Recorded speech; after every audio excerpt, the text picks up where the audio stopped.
मुतगा, सांब्रा, धामणे, येळूर, बेळारी नाला परिसर, अनगोळसह अन्य भागातील परिसरामध्ये धूळ वाफ पेरणी केली जाते।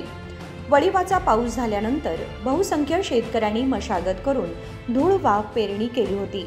आता भात उगवणीला सुरुवात झाली असून अनेक शेतकऱ्यांनी पेरलेल्या भाताची उत्तम उगवण झाली आहे।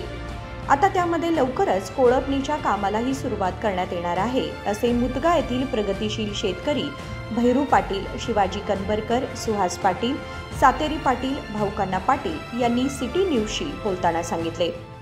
पाटील मुख्य सध्या पूर्व भागामध्ये एक मुसळधार पाऊस चांगला पाऊस झालेला आहे आणि सध्या इकडे पूर्व भागाकडे अर्धी पेरणी ही वळप्यात झालेली आहे। वळपी पेरणी झालेली आहे, त्या पासांना पण चांगलं झालेलं आहे आणि वल्लीत पेरणी झालेले आहे, त्यांना पण सध्या पेरणीला फार चांगला हंगाम चालला आहे।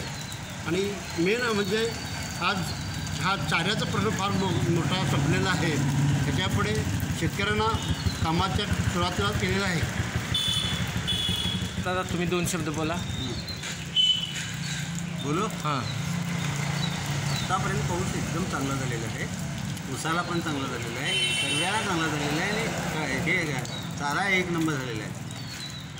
चाऱ्याचा प्रश्न मिटलेला आहे। तर सध्या पावसाची काय तेवढी गरज नाही। आपलं नाव? शिवाजी कनबरकर। यावर्षी येळूर परिसरात वळीवाचे दमदार आगमन झाले, त्यामुळे शिवारामध्ये तण उगवले होते।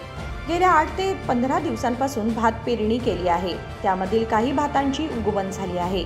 सध्या आणखीन दमदार पावसाची गरज आहे। पाऊस झाला तर भाताची उगवण चांगली होईल असे शेतकऱ्यांचे म्हणणे आहे।